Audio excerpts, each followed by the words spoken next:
Hello everyone, welcome to Raja tech TV YouTube channel. ఈ వీడియోలో ఆంధ్రప్రదేశ్ రాష్ట్ర వ్యాప్తంగా తల్లికి వందనం పథకానికి సంబంధించి తొలి విడత డబ్బులు అందరి ఖాతాలో జమ అయ్యాయి. అయితే ఇంకా రాష్ట్ర వ్యాప్తంగా అర్హత ఉండి ఖాతాలో డబ్బులు జమ కాని వారి సంఖ్య చాలా ఎక్కువగా ఉంది. వీరందరికీ ఏం చేస్తే డబ్బులు ఖాతాలో జమ అవుతాయి, ఎప్పటిలోపు ఈ డబ్బులు వారి ఖాతాలో జమ చేసుకునే వెసులుబాటు కల్పించింది, ఇలా దీనికి సంబంధించి పూర్తి ఇన్ఫర్మేషన్ ఈ వీడియోలో చూద్దాం. అలాగే మనకి ఈ నెల 20వ తేదీలాగా సచివాలయంలో గ్రీవియన్స్ అప్లికేషన్ రిజిస్టర్ చేసుకొని సబ్మిట్ చేస్తేనే మనకి ఈ తల్లికి వందనం పథకానికి సంబంధించి మీ ఖాతాలో డబ్బులు జమ కానున్నాయి. ఇక రాష్ట్ర వ్యాప్తంగా ఒక విద్యార్థి ఉన్న కుటుంబంలో ఎంత డబ్బులు పడ్డాయి, అలాగే 2 విద్యార్థులు ఉన్న కుటుంబాల సంఖ్య ఎంత, 3 విద్యార్థులు ఉన్న కుటుంబాల సంఖ్య ఎంత, అసలు ఏ కుటుంబాలకు ఎంత వేశారు అనే పూర్తి డీటెయిల్స్ కూడా ఈ వీడియోలో చూద్దాం. ఈ అప్లికేషన్ ఎలా ఫిల్ చేయాలి, ఏ డాక్యుమెంట్స్ సచివాలయానికి అప్లికేషన్ తీసుకెళ్లాలనే పూర్తి అంశాలు కూడా చూద్దాం. ముందుగా వీడియో చూస్తున్న ప్రతి ఒక్కరు వీడియో కింద లైక్ సింబల్ అయితే ఉంటుంది. వీడియో చూస్తున్న వారు తప్పకుండా వీడియోని లైక్ చేయండి. మీరు వీడియోని లైక్ చేస్తేనే ఇన్ఫర్మేషన్ అనేది 10 మందికి రీచ్ అవుతుంది. అలాగే బెల్ ఐకాన్ ట్యాప్ చేసి మన ఛానల్ని సబ్స్క్రైబ్ చేసుకోండి. అప్పుడు మాత్రమే నేను పెట్టే ప్రతి వీడియో మీరు నోటిఫికేషన్ రూపంలో పొందొచ్చు. ఇక వీడియోని ఎక్కడ స్కిప్ చేయకుండా ఎండ్ వరకు చూడండి. తల్లికి వందనం పథకానికి సంబంధించి చాలా మందికి 2 డౌట్లు అయితే క్లారిటీగా ఉన్నాయి.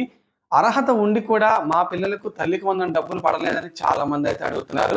ఇంకొక మేజర్ పాయింట్ ఏంటంటే, ఒక ఇంట్లో 2 పిల్లలు ఉండి ఒకరికి మాత్రం తల్లికి వందనం డబ్బులు పడి ఇంకొకరికి పడకపోతే ఏం చేయాలి అని కూడా చాలా మంది అయితే అడుగుతున్నారు. ముఖ్యంగా మనం ముందు చూసుకుంటే, ఒక ఇంట్లో 2 పిల్లలు ఉండి ఒకరికి తల్లికి వందనం పథకానికి సంబంధించి డబ్బులు పడి ఇంకొకరికి పడకపోతే మీరు కంగారు పడాల్సిన అవసరం లేదు. మనకి సచివాలయంలో గ్రీవియన్స్ అయితే ఈ నెల 21వ తేదీ నుంచి 28 వరకు అయితే తీసుకుంటున్నారు. మనకి సచివాలయంలో గ్రీవియన్స్ అప్లికేషన్ అయితే ఈ నెల 16, 17 తేదీ నుంచి తీసుకుంటున్నారు. ఇక మీరు తీసుకెళ్లాల్సింది విద్యార్థి యొక్క స్టూడెంట్ ఐడి. ఇది మనకి పాఠశాల స్కూల్లో అయితే ఇస్తారు. మనకి ఇది స్కూల్లో అయితే 10 అంకెలు ఉంటుంది, కాలేజీలో చదివే పిల్లలకు 12 అంకెలు అయితే ఉంటుంది. అలాగే విద్యార్థి యొక్క ఆధార్ కార్డు, తల్లి యొక్క ఆధార్ కార్డు, అలాగే రైస్ కార్డ్ నెంబరు, ఇవి తీసుకొని మీరు గ్రామ వార్డు సచివాలయానికి వెళ్ళి డిజిటల్ అసిస్టెంట్ లాగిన్లో ఈ గ్రీవియన్స్ అప్లై చేసుకుంటే మీకు ఖచ్చితంగా డబ్బులు అయితే పడతాయి. అలాగే ఎవరైతే పిల్లలు అర్హత ఉండి కూడా తమకు తల్లికి వందనం డబ్బులు రాలేదంటున్నారో వారు కూడా సేమ్ ప్రాసెస్. స్టూడెంట్ ఐడి, తల్లి ఆధార్ కార్డు, విద్యార్థి యొక్క ఆధార్ కార్డు, రైస్ కార్డు సచివాలయానికి తీసుకెళ్ళి గ్రీవియన్స్లో మీరు రిజిస్టర్ చేసుకోవాల్సి ఉంటుంది. ఆ రిజిస్టర్ చేసుకున్న తర్వాత తగిన కారణం అయితే చెప్పాలి, ఎందుకు డబ్బులు పడలేదనేది. ఇలా చెప్పిన వారికి ఒకవేళ మీరు చెప్పిన అర్హత సరైందని భావిస్తే గ్రీవియన్స్లో ఈ నెల 21వ తేదీ నుంచి 28వ తేదీ వరకు మళ్ళీ ఫైనల్ జాబితాలు అయితే రిలీజ్ చేస్తారు. ఈ లిస్ట్లో ఉన్న వాళ్ళందరికీ మనకి జూలైలో అయితే ఖచ్చితంగా డబ్బులు అయితే పడతాయి. ఇంకా ఎవరికైనా సాంకేతిక కారణాలు ఉండి కూడా డబ్బులు ఆగిపోయాయో అధికార దృష్టికి వీటిని తీసుకొస్తే కరెక్ట్ చేసి తల్లికి వందనం డబ్బులు జమ అయ్యేలా చూస్తామని కూడా ఏపీ రాష్ట్ర ప్రభుత్వం హామీ ఇచ్చింది. ఇక 1వ తరగతి అలాగే ఇంటర్మీడియట్ అడ్మిషన్లు పూర్తయ్యాక వీరికి కూడా తల్లికి వందనం పథకానికి సంబంధించి ఖాతాలో డబ్బులు జమ అవుతాయి. ఇక మీరైతే స్క్రీన్ పై చూడొచ్చు, తల్లికి వందనం పథకానికి సంబంధించి గ్రీవెన్స్ అప్లికేషన్ ఫామ్ ఎలా ఫిల్ చేయాలో కూడా చెప్తాను. ఇక్కడ ముందుగా మీరు చూసుకుంటే గ్రామ సచివాలయం ఉంది. మీరు ఏ గ్రామ సచివాలయ పరిధిలోకి వస్తారో అక్కడ రాయాలి. తర్వాత దరఖాస్తుదారుని పేరు, అంటే తల్లి యొక్క ఖాతాలో పడుతుంది కాబట్టి వారి పేరు రాయాలి. ఆధార్ కార్డ్ నెంబర్ ఏదైతే ఉంటుందో ఆ 12 సంఖ్యలు ఆధార్ కార్డ్ నెంబర్ ఇక్కడ ఎంటర్ చేయాల్సి ఉంటుంది. ఫోన్ నెంబర్ రాయాలి. అలాగే మీ రైస్ కార్డ్ నెంబర్ అంటే రేషన్ కార్డ్ నెంబర్ కూడా రాయాలి. ఇక అనర్హతకు గల కారణం ఏంటో మీకు అయితే తెలుస్తుంది, ఆ కారణం అక్కడ రాయాలి. సమస్య యొక్క పూర్తి వివరాలు ఏమైతే ఉంటుందో మీరు అది ఇక్కడ క్లుప్తంగా అయితే రాయాల్సి ఉంటుంది. ఇక కింద కుటుంబ సభ్యుల వివరాలు అయితే ఉంటుంది. మీ కుటుంబంలో ఎంతమంది సభ్యులు ఉన్నారనేది క్రమ సంఖ్య, మొదటిగా క్రమ సంఖ్య అయితే ఉంటుంది. మొదటి 2, 3, 4 ఇలా ఎంతమంది అయితే కుటుంబ సభ్యులు ఉంటారో వారి పేర్లు అయితే ఇక్కడ రాయాల్సి ఉంటుంది. కుటుంబ సభ్యుల పేర్లు, ఆధార్ కార్డు నెంబర్, కుటుంబ పెద్దతో కల సంబంధం, అంటే ఒకవేళ కుటుంబంలో తండ్రి ఉంటే ఆ కొడుక్కి తండ్రి ఏమవుతాడు, భార్యకి ఆయన ఏమవుతాడు అని పూర్తి వివరాలు అయితే రాయాల్సి ఉంటుంది. ఇక రాశాక మనకి దరఖాస్తుదారు ఫోన్ నెంబర్ కింద కూడా రాయాలి. అలాగే దరఖాస్తుదారుని సంతకం కూడా పెట్టి మనం ఈ ఫామ్ అయితే సచివాలయంలో అయితే ఇవ్వాలి.